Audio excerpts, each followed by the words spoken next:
You got to like the energy tonight from Portland. They were strong, not so much from the start, but the second quarter on, they just dominated action. They absolutely dominated the second quarter, the third quarter, and put the game away early in the fourth quarter. It was a laugher. Now, the Sixers were without a number of different players, including Joel Embiid, Tyrese Maxey, Robert Covington. But how many games has Portland entered this year where they're shorthanded? It happens. Teams have injuries. Teams deal with injuries. And all you can do is take advantage of the opportunity in front of you. And Portland jumped out. Once they got rolling, they just couldn't be stopped. Their defense was there. The execution was there. And we had some big-time shot making tonight. Last night, they couldn't make shots. Tonight, that was not the issue as the Blazers were able to get hot, stay hot. And we had multiple players step up, whether it was Jeremy Grant, Malcolm Brogdon, Scoot Henderson. Another strong performance from DeAndre Ayton. The Blazers shot 54% on the night and 42% from downtown. 12 of 28 from downtown tonight. They were 6 of 33 last night, a season low in three-point percentage. But tonight the Blazers got it done. Telephone number is 503-248-0620. You can join us on our live stream, YouTube. Go to youtube.com, pull up our homepage, Rip City Radio 620, and you'll see the live links for all of our local shows right there. A big win, and of course the Blazers needed to get a couple of good vibes rolling before Wednesday when the Bucks roll into town with the return of Damian Lillard. What a night that's going to be. So we'll see how the Blazers respond and react and handle that. We're going to hear from Chauncey Billups a little bit later in the show. We'll give you a scoreboard report and let you know what happened around the association, and we'll hear from Chauncey Billups following tonight's 130-104 victory over the Sixers. The first quarter was really just a back-and-forth affair for the first 9 minutes. Patrick Beverley completed a three-point play to give the Sixers a 19-18 lead with 2:56 remaining in the first. But after that, the Sixers went on a 9-2 run over the final 2 minutes and 50 seconds, taking a 28-20 lead at the end of the first. The Trailblazers' shooting woes continued from last night into the first 12 minutes of tonight's game. Portland made just 8 of 21 from the field in the first, and we're 0 for 4 from downtown. And you're like, oh, no, man, here we go again. Brogdon, Ayton, and Grant each scored 6 in the opening quarter.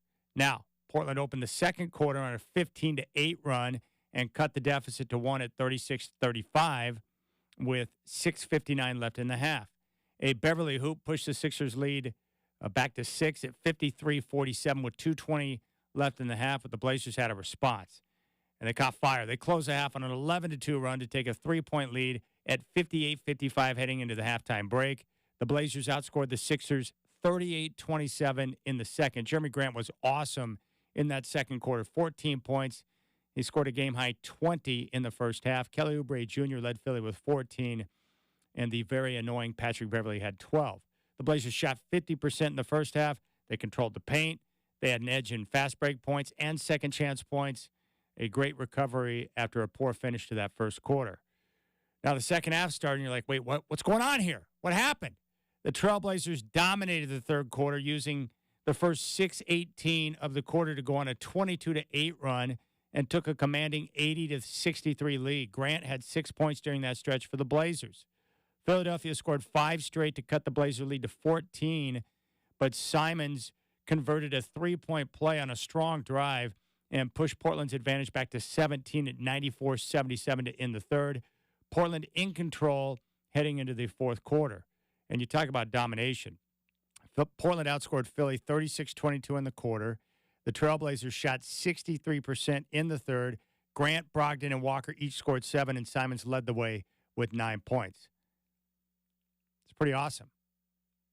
They outscored Philly by 9 at the three-point line in the third and were plus 7 at the foul line. They were aggressive and were rewarded for it. And we talked about that tonight in the pregame show about being aggressive, not settling, and doing whatever you can to put the pressure on the officials to reward you. The good thing about tonight, not only you get to the foul line, but they were making shots. And then the Blazers put the game away with an 11-2 run to open up the fourth. They took a 26-point lead at 105-79. They led by as many as 31 points in the final quarter, and they dominate the Sixers 130-104. Grant scored a game-high 27. Brogdon finished with 24 points and 9 assists. And Scoot Henderson scored 22 points off the bench. The Blazers tonight, 54% shooting, 12 of 28 good for 42% from three-point range. They converted 26 of 29 at the foul line. And once again, the Blazers, 29 assists. So what do we talk about tonight? Being aggressive, getting to the foul line, and putting the pressure on the officials. Check. They were able to do that. Control the paint. Check. The Blazers had an edge in the paint tonight. Were aggressive on defense. But most importantly, ball movement. It has to continue to be emphasized by the coaches, and the players have to make an effort to do it. And tonight, Portland with 29 assists on 46 made field goals. That's beautiful. Beautiful basketball. That's what we're talking about. They also out-rebounded Philadelphia. They were +5 in that department. And Portland committed just 13 turnovers on the night. They were +9 in points off turnovers. So all the different categories that you look at that you can put check marks by. +8 in second chance points. They had an edge in fast break points, better in rebounding, better in three-point shooting, better in field goal percentage, active defensively, and just a lot of good things tonight. Very, very pleased with the victory that the Blazers were able to manufacture. And that's the type of play you want. Good energy, good focus, good defense, multiple players getting involved, but most important, 29 assists. Big props to Jeremy Grant, 27 points, 5 rebounds, 3 assists, 7 of 13 from the field. Jabari Walker, 8 points, 12 boards, 3 of 6 shooting. Another strong performance in 30 minutes of action for DeAndre Ayton, 18 points, 6 rebounds, 2 assists. He was 9 of 14 from the field. Simons, 15 points, 6 assists on 6 of 12 shooting. And Malcolm Brogdon, solid, 24 points, 9 assists, 5 boards on 10 of 14 shooting. And Scoot Henderson got hot in the second half, 22 points, 5 of 9 from the field, 3 of 4 from downtown. And the Blazers roll 130-104. Woo! That's what I'm talking about. So good effort. And again, we go back to what we're evaluating this group on this year. You go back to the basics. What are we looking for this year? Well, one is the continued development of the youngsters. And tonight, for the guys who were on the court and had a chance to play, we saw that. Scoot Henderson, 21 minutes, 22 points, strong performance in the second half. Good defense and energy from Tomani Kamara. Jabari Walker continuing to be productive in the starting lineup. The other issue, Chauncey Billups and his staff. How are the players responding to the way that he wants them to play and the way they're being coached? We know that defensively, he wants them to stay connected and be aggressive and be a physical basketball team. I think we can say that they're able to do that tonight. And most importantly, on offense, he wants execution. He wants ball movement, player movement, and many different guys touching the ball. Tonight, 29 assists. So if you go through and you look at all the little levers that we're paying attention to, the Blazers are on point tonight. Now, they still have a lot of work to do, but it was nice to have many players available tonight, and I thought overall that was a strong performance. Good defense, better offense, shot making tonight, good ball movement, execution, and many different guys stepping up to make game-winning plays. It's good. It's good. That's the kind of stuff we're looking for right there from this team. And take advantage of an opportunity for a team that's shorthanded. I tell you what, Burkhardt, great work tonight. 29 assists, shot the ball well, good defense, and took advantage of a team that was shorthanded without Tyrese Maxey and Joel Embiid. That's a win. I like it. That's a win because how often this season do you see the shorthanded team come into town or you go into their turf while they're shorthanded and you drop the game? Yeah. Right? So it's easy to say, oh, yeah, this team didn't have Tyrese Maxey and Joel Embiid out there. But with the way this season has gone, this is also the type of game that the Blazers just kind of let slip through their fingers. So to put up, grab the win and kind of do so in dominating fashion, to me is one of those things that maybe the needle is starting to lean in the right direction long term. I agree. And you know what's great? We've seen coaches in the past here do this, and coaches do it across the league. They can take certain sections of tonight's game when it comes to the ball movement and sharing of the basketball, which promoted 29 assists, and the coaches can show that to the players and be like, look, this is the type of ball movement and player movement that we're looking for. And when you play together as a unit and you get multiple guys touching the ball with certain possessions, this is what's going to result. Good shots, which give you a better percentage, and you get multiple guys involved. I think Chauncey can use that as a way to further illustrate, hey, it's okay. We can do it this way and win and have success.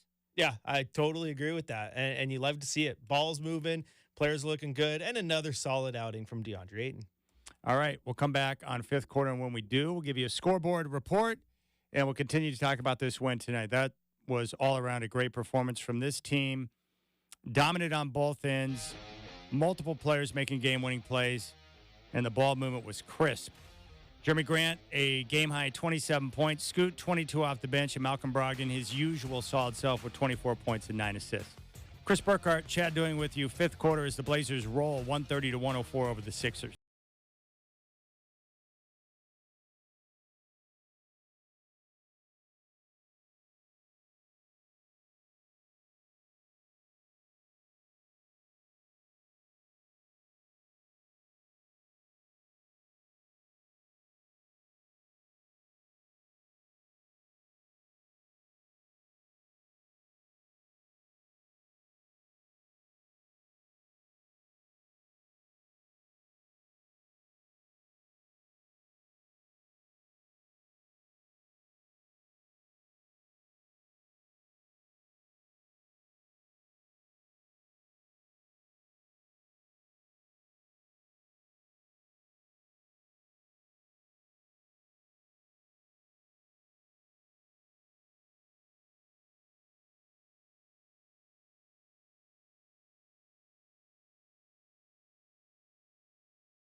Liberty Coin and Currency presents the fifth quarter shot of the night. Liberty Coin and Currency, the place to buy and sell your gold, silver, jewelry, and coins. Brogdon dribbles behind his back, picked up by Reed. Now to Simons. They leave him open for three. Front of the rim, not good. Rebound tipped by Oubre. Walker fighting for it as he always does. Jabari Walker won the ball and lays it up and in. Jabari Walker. Timeout Philadelphia, he just wanted that more than the 76ers defender did. He wanted to get to the 50-50 ball, and that's what you need, the energy and the effort coming off your bench. Well, in Jabari's case, starting, but it's energy and effort nonetheless, Rich.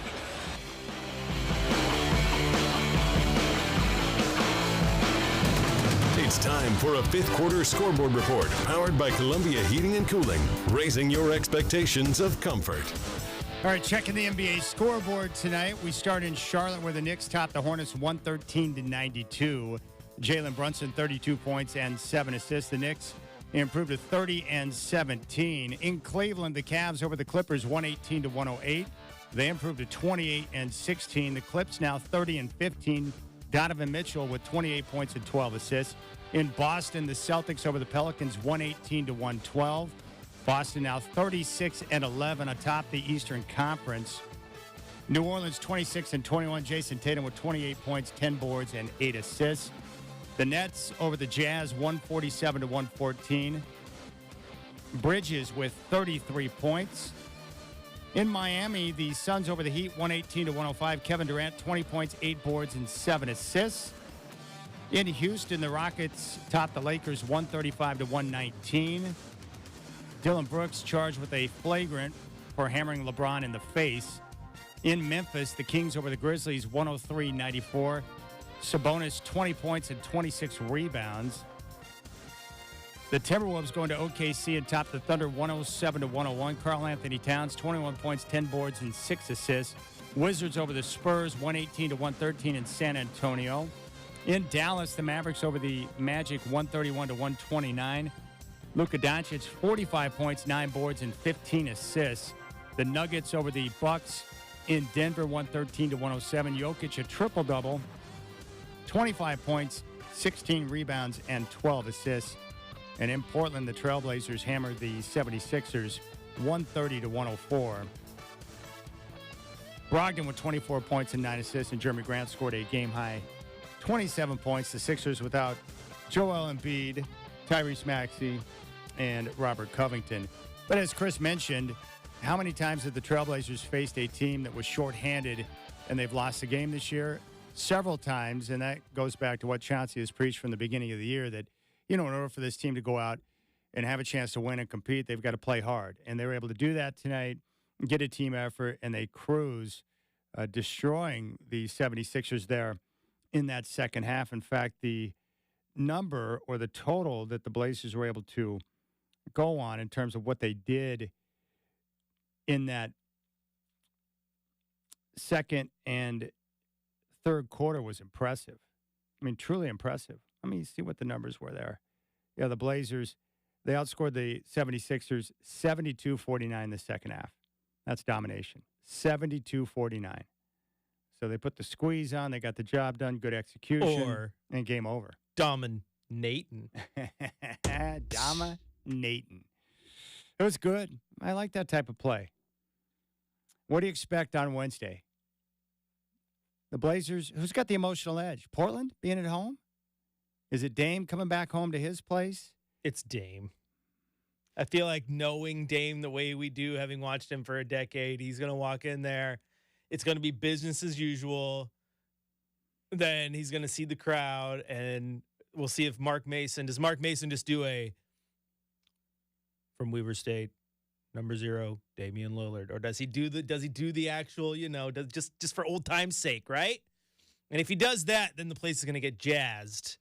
And yeah, I think Dame goes off. I think what's going to be interesting is that Dame is going to be playing with an edge for various reasons, right? He's going to be playing with an edge because it's the team that traded him and didn't build around him. He's also going to be playing with an edge because he gets to play against the guy that he tutored, right? the Luke to his Obi-Wan in Ant, and then he gets to play against Scoot, the guy that they drafted and forced his hand out. So I would not be surprised if he takes Scoot to task if Scoot is tasked with guarding him.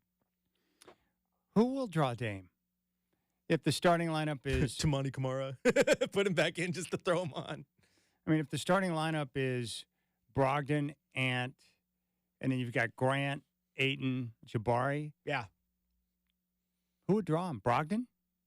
I'd probably say the smart move is Brogdon. The one I want to see is Ant. I want to see the student and the teacher go at it, man.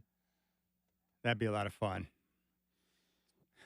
How would you like to throw Scoot into that situation? Here, go out there and guard the former franchise piece in what used to be his building. That'd be fun. Yeah. Yeah. I wouldn't be afraid to put Tamani out there, though. Let Tamani work him. Yeah. Probably a lot of Tease, too, right? Tease would be a good one. I mean, who are your two best on-ball defenders? Tease and Tamani. Tease and Tamani right now. What's the worst-case scenario for Chauncey Billups in that game? How does he not want it to go? Dame go off and they win? The Bucks win? Like Dame drop a 50-piece and the Bucks win? What's the worst-case scenario for Chauncey in a situation like that? I don't know. I think the worst case would be something akin to Oklahoma City, where you have a victory right there in your grasp and then an awful final 20 seconds blows it up and it walks away. Like if Dame drops 50 on you and the Bucks race away, you're like, it's okay. It's the Bucks. Dame got his. What you don't want is Dame having a big game and then Chauncey being put in the crosshairs where the fans jump on him for the way things go right, down. or being right there to take that moment away from Dame and letting him get it anyway. What do you think Trailblazer fans want to see? I They don't want know. to see Dame go off, or they don't want the Blazers to hammer them? I don't know. I think they want to see him play. I don't think a lot of Blazer fans I talk to want to see him have a good game. Like as much as this team loves Dame, the Blazers, they love Dame too. It's interesting. And as Han says in the YouTube chat, the worst case scenario, and this is true, I don't know why we didn't think of it quicker, is Dame hitting a game winner and then waving goodbye. We don't want that. Dame hitting a game winner. Lillard time. Yeah. He hits a big shot and walks off the court. What do you think Dame wants? He wants that, right? Yes, that's what Dame wants. The dagger, the game winner. He wants that game to do the talking. It's interesting, though, because like Chris in the chat says, WTF, you guys want Dame to go off? Are you Blazer fans or not? Like, I think when you become such a fan of one player who played with you for so long, when he comes back, like, part of you wants to see him do good. Like, you know, Ken Griffey Jr. playing in Safeco, wearing a Reds jersey. Yeah, I want to see him hit a dinger. You know, I just do. Like, so yeah, part of me, it's one game. So if one game of the 82, I'm just gonna be, you know what? Yeah. Go off, Dame. Go off, King. What would be nice is Dame have a big night and the Blazers get the win. Yep, there you go. Dame put up 40 to 50. Blazers get the win. Exciting game. That'd be a lot of fun. My best case scenario, Dame goes off, so we're highly entertained. Blazers keep it close. And then the clock turns to Scoot Henderson savings time. And he hits a game winner, the first of his career, just right as the clocks hit, 00. It's just game over. And Scoot just walks off the court. I can live with that. Between game day and the fifth quarter, I'm just writing storybooks, baby. Scoot Henderson hitting the game winner on Wednesday night would be wild. Wouldn't it be? Like, especially if Dame were guarding him. Like, oh, that'd be so good. Scoot takes advantage of Dame's weakness, his kryptonite defense, scores on him. Oh, that'd be money. The crowd would go wild in that scenario. Could you imagine the pop? Oh, my goodness. I'm assuming in a game like this, like Dame doesn't have to say anything to his teammates. Like they know, right? They know. They know. Nothing has to be said. They know. It's a big night. And they'll be there to support him in however he wants to approach the game. Yeah. Will he look to headhunt early, or will he get into the flow and then look to crank it up as the game moves along? I'm always curious about these type of situations because it's such a big moment for Dame, and he can act about how it's not that big of a deal or whatever, but you know what matters a great deal to him. Because athletes that are that competitive, when things go a little bit sour at the end, they want to come back and prove a point. It's a big deal. It's a big moment. Absolutely they do. Absolutely they do. If you're a guy like Dame or anybody who's been in that situation, you want your biggest game to be that one that you circled on the calendar against your former team. Without question, you want to go off on them. Absolutely. 100%. I want to put a camera though in the hallway and see if does habit kick in? Does he accidentally walk past the visiting locker room and then have to stop and turn back? Yeah. Because you have to walk, for those who don't know, you have to walk past the visiting locker room to get to the Blazer locker room. So for 10 years of his career, he walked right past that locker room once he was in that hallway. That part's going to be strange for him. Yes. First time in the building where he's going to a visiting locker room. That's going to be a bizarre moment for him. Dame is a big-time wrestling fan, right? And he did come to Moda dressed as Stone Cold Steve Austin once, Would right? he do that this time? No, but I think it'd be epic if he came in wearing a NWO shirt, akin to when Hulk Hogan turned his back on all of wrestling and formed the New World Order and became a heel when no one thought he would ever be. I mean, that would be he'd be sending a statement wearing that shirt, rocking it in. Wow. I love it. I love the drama. The whole setup. It's going to be a lot of fun to sit back and see how it develops. Yeah. All right. We'll come back on fifth quarter. And when we do, we'll hear from Blazers coach Chauncey Billups. Portland gets the win tonight. They roll, hammering the Sixers in the second half. 130 to 104 is your final. Chauncey Billups is coming up next. Wednesday, Bucks are in town. Dames return. Game day at 4:30. Tip-off at 7 here on 620 Rip City Radio.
Time Jeep of Portland presents the Coach's Corner with Chauncey Billups. Time for a brand new ride from Time Jeep of Portland. You won't believe the huge deals they're offering. With over 300 new and used vehicles to choose from, you'll find the perfect ride for your new adventure at Time Jeep. Find us just minutes away from the Moda Center off I-84 or visit timejeep.com. Drive with time. All right, Blazers get the win 130-104. Let's check in with Chauncey Billups following the game. I just love the resolve. You know, we've second night of back-to-backs, we've been pretty good this year. You know, it's always tough to play against teams when they don't have their best players. Such a letdown. And I thought we seen a little bit of that early. We let them kind of get after us a little bit.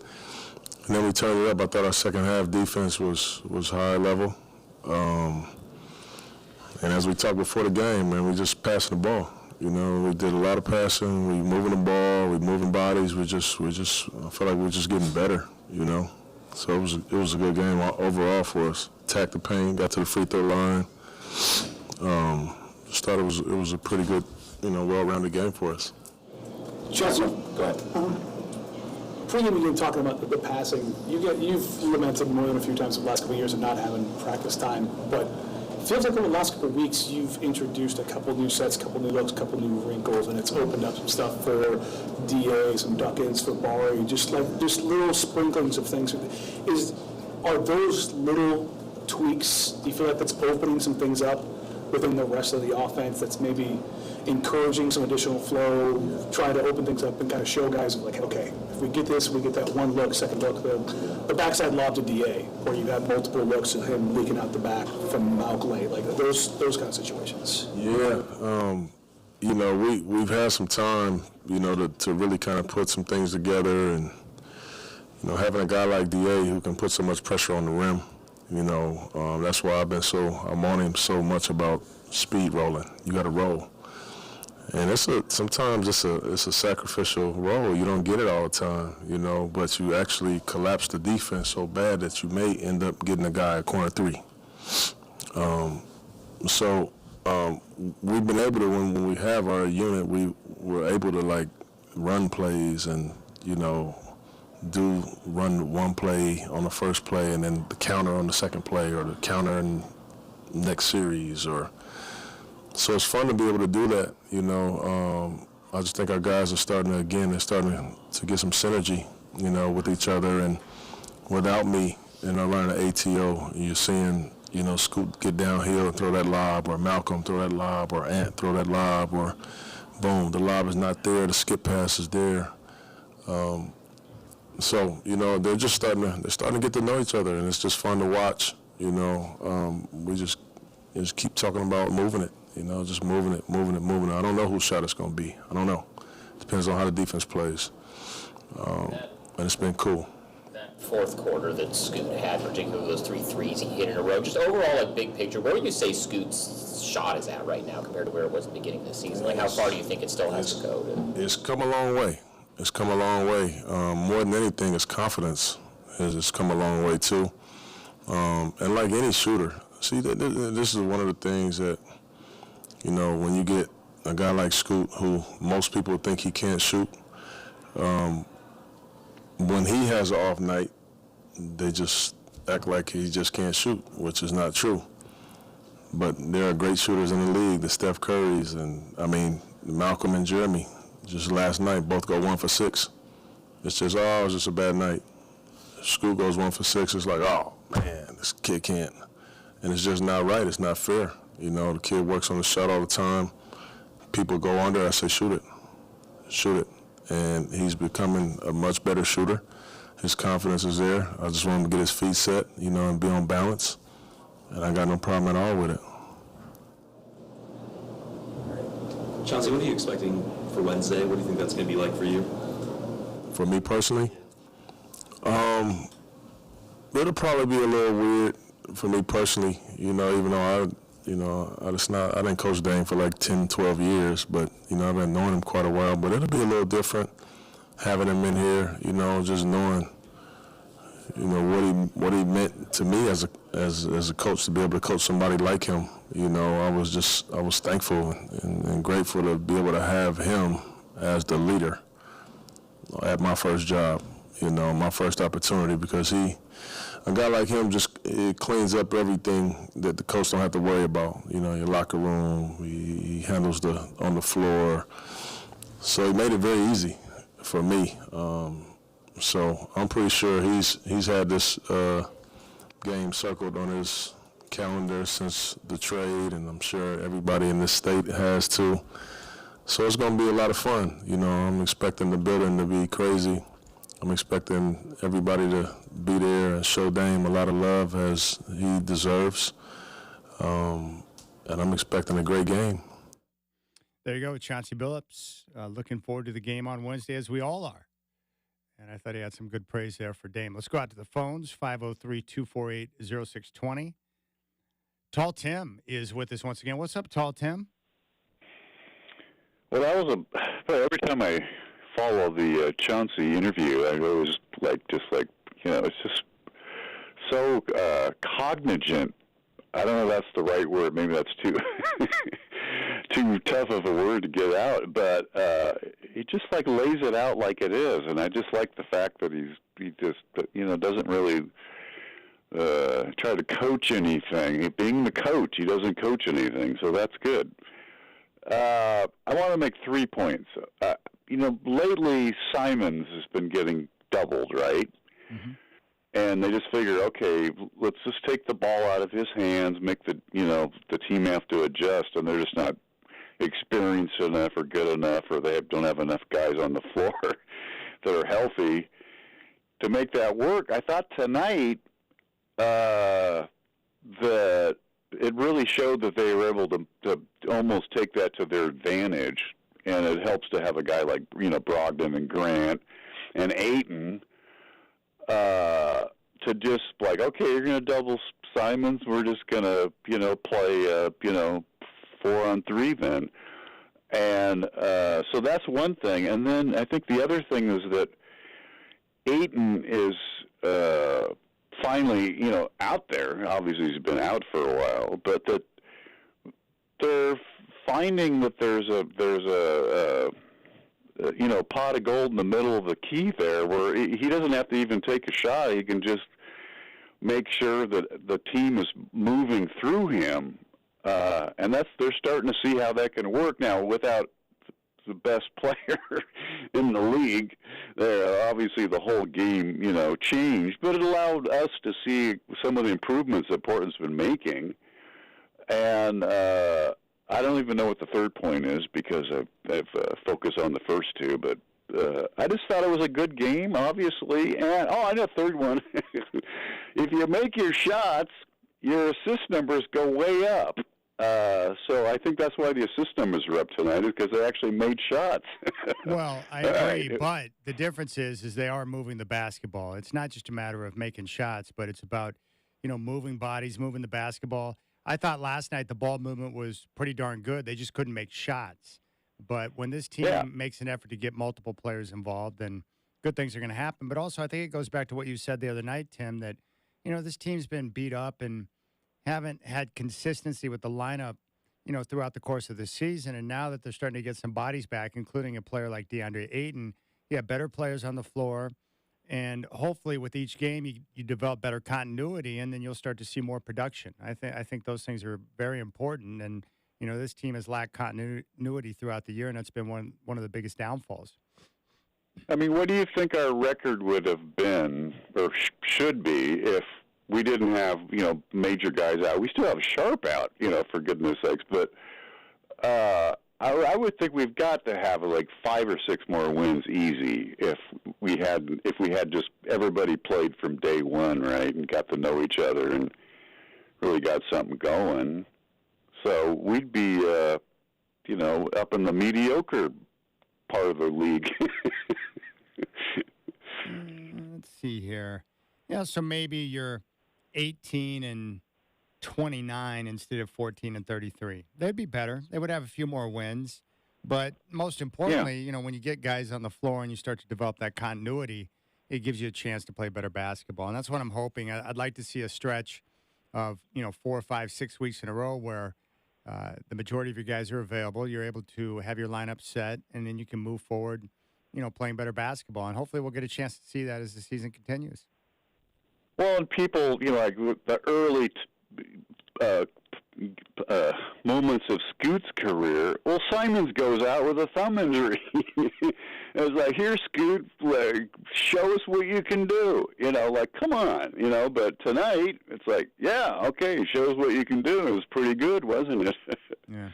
No, it's nice, man. So it's good. I hope to see more of this type of effort and execution on Wednesday when the Bucks are in town.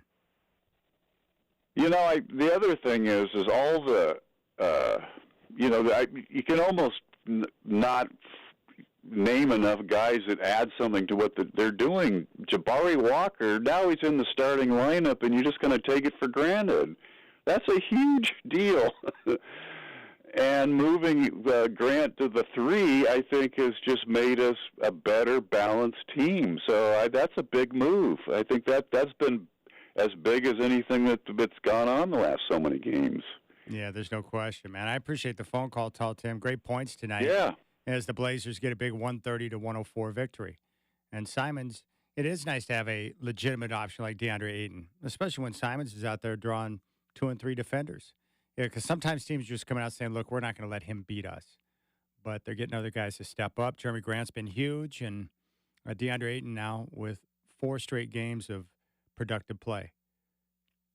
Blazers get the win 130-104. Forming team requires the best workstations. What's the Scoot is brought to you by Office Furniture Reborn. Need desks, better office chairs, or just the right file cabinet? Office Furniture Reborn has a huge selection of colors and sizes to choose from. So drop by Office Furniture Reborn's huge showroom just off Pacific Highway in 217 or visit www.officefurniturereborn.com. Well, I got exactly what I was looking for from Scoot Henderson tonight. More aggressiveness, more action, and came to life there in the second half. He played nearly 22 minutes tonight, finished with 22 points, 4 assists, had a couple of rebounds, 5 of 9 from the floor, 3 of 4 from downtown. I mean, that's the type of performance that you want to see from Scoot. And what I appreciate, as I mentioned a couple of games ago, no matter what role they ask him to play in the starting lineup off the bench, his adaptability's been nice. So he's been able to jump in and get after it, which has been terrific to see. So props to him as a 19-year-old rookie to adjust on the fly. And I think Wednesday will be a big opportunity for him because he's the heir apparent to Dame. Dame's going to make his return to Moda for the very first time. And, I just want to see him, regardless of how many minutes he plays, when he's on the floor, be aggressive, play confidently, and go out there and make something happen because that's a big opportunity for him. And he knows it. And we know it. But again, as I mentioned before the game tonight, it's his attitude, his approach, his demeanor, his willingness to work, the time he puts in the gym by himself, the diligence in the film room, listening to coaches, teammates, his attitude, demeanor, and the way he approaches everything as a young guy, 19 years old, rookie in the NBA, is what's going to promote success. And that's my reason for optimism. So big props to Scoot Henderson. Like what I'm seeing there.